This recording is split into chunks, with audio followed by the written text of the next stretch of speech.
The iconic look of the DMX moving head in Christmas lighting is taking moving heads like these, the Dominar Beam IP or others, but we love the Beam IP here, putting them on your roof and having them shine out over your house, over the street, and everything else. But it's really not the only way to use DMX moving heads in your Christmas light show. And you might be surprised of some of the ways that you can get even more out of them, use them for other holidays, and really make the most out of a DMX moving head if you do go ahead and get them. Because ultimately, you know, a lot of the times people go, oh, you know, I don't want to put them up on my roof, I don't want to secure them, you know, et cetera, et cetera, et cetera. And so what I want to talk about in this video, what you're going to learn today, is a number of ways, I'm not counting, that you can use DMX moving head lights without having to stick them on your roof. Let's dive in. So obviously, I am a proponent. I love putting my DMX moving heads, my Dominar Beam IPs on my roof. And of course, being a fixture that's only about 30 pounds, that's not too bad. If I had 3 stories, or a house with a tall crawl space and then 2 stories, I don't know if I would be as excited about putting them up on my roof, I'm sure. But I live in a 1-story house. On the front side, it's 1 story. It's not too bad to get up there. It has a relatively easy roof pitch. It's not all that steep. And so, you know, all of that's great. But how can you use moving heads that's not just the typical put them on the roof, shoot them out, and how can you get the most out of your moving head, whether you put it on the roof or elsewhere? To answer that first question, and really the thing that really gets people, they go, oh, maybe I'm in a snowy place, I'm going to get the Dominar Lempa in the dome, or, you know, I'm somewhere where I just decided that the dome-based moving heads are better for me, and I don't want to put those on my roof because that sounds like a pain in the butt. Guess what? You don't have to. This last year at my show, I put my Dominar Lempas, my lamp-based beams, on the ground. And you know what? It looked amazing. In fact, putting your beams on the ground, I would argue, actually gives you more options on what to do with them. Like if we look at a clip here, I shine it up on my house, and it's not the best programming ever. And we put the rainbow prism that our Dominar Lempa has in it, so our rainbow chip and our 2 prisms, and shine it at the house.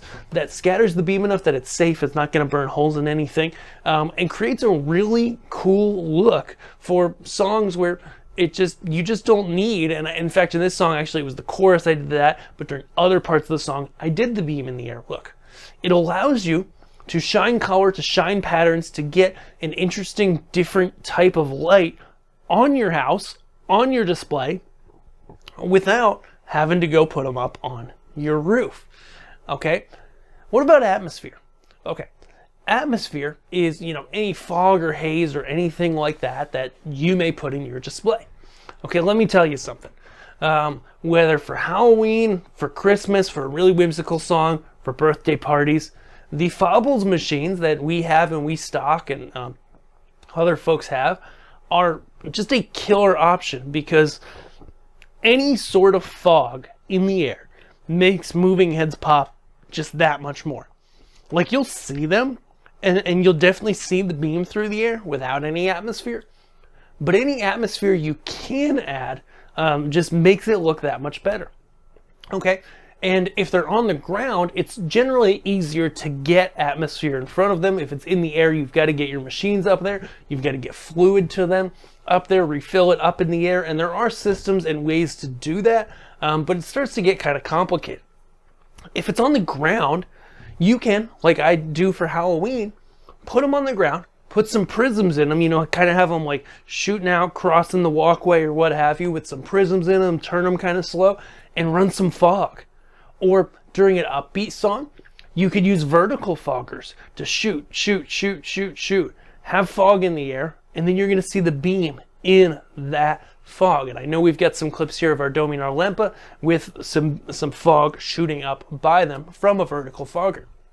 Okay, you know, regular foggers, Fobbles machines, low foggers, all of these machines can, give you some extra atmosphere for those times where you really want the moving head to pop, or you want to use things like the Prism, which expands the beam, and many beam moving heads have them, but then it makes it so that you actually can't really see the beam without any atmosphere. On that topic, next way you can use them is, even if they're on your roof, if you have a chilled out enough pitch, a shallow enough pitch like I do, and your moving head beam can come down nice and far like the Dominar Beam IP can. Some of the other models kind of come down to like here, and it's not very exciting, but ours has an extended tilt range, meaning that you can pop that Prism in or not and actually shine a streak of light across your roof. Now, I would never recommend this if you are using a lamp-based beam. It's simply too hot and too dangerous. But if you have an LED-based beam like the Dominar Beam, you can shine these up on your house, you can shine them across your roof, and then move them around to the music and get some movement of the actual light shining across the house, get a completely different look. Meaning that you can use this tool that, looks cool, beams in the air, sky tracker type look. It looks awesome. But what's even cooler and more artistic, better, is being able to shine them, across the house, shine them, down on the lawn, shine them across the roof, and be able to see those streaks of light, use different colors, chase between colors on your color wheel, what have you. You can really create a lot of interesting looks that way. Where else can you put them on the ground? Well, the simple and kind of, sensical way, right? People think, oh, I'll just put them on the ground, either centered or, off to the sides, right up against the house, right? And shoot them out in the air, see those beams. Okay? But there could be some other really great options. For example, I cluster some of my movers around my mega tree. That allows you to take an already really dynamic prop, your mega tree, and have moments where you can punch even more intensity at it using those moving head lights, having it flashing to the beat, shining on that tree, shining through it, just highlighting the shape of that mega tree that you've worked so hard to make and making it even cooler, even better. But with a fixture that, like a Dominar Beam, is much easier to pull out of its box, set it on the ground, plug it in, and be done. That's a lot easier than setting up a mega tree, am I right? And you can highlight parts of your display like that. Another way I like to use moving heads and lay them out is to actually take them diagonally across your yard. So instead of having them like flat horizontally across the house, take them and bring them diagonally out into the yard. That way, some of your moving heads can shine on the house, different props, things like that. Again, with the Prism inserted, or if you had the Dominar Beam, it doesn't matter because the beam's cool. Okay.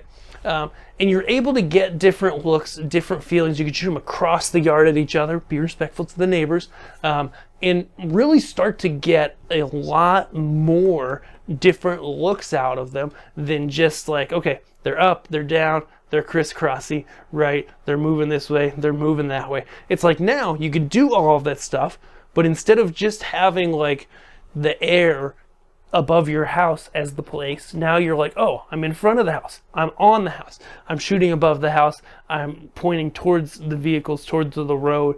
That you have to be careful about that with neighbors' houses and stuff. It can offer a lot of great options. So I hope this video and all the clips we've shared through it have really inspired you on how you can use moving heads in your display. Maybe you thought previously, oh, moving heads don't make sense for me because I can't put them on my roof. And that really isn't an issue. There's plenty of other places, plenty of other ways you can use moving heads without getting them up in the air and make them look great. Now, if you need moving heads, pixels, or anything else, of course, we are the moving head experts at Learn Christmas Lighting. And we would love to help you out at learnchristmaslightingstore.com. We've got all of our different models. And if you have any questions as to what's right for you, just shoot us an email, store@learnchristmaslighting.com. Myself and the other team members are there. We love to answer you, and we love answer your questions rather, and help you get the DMX moving head that is right for you, as well as your pixels, your Fables machine, your fog, anything you need, we've got it, and we would love to help. Thank you guys so much for watching, and have a great day. See ya.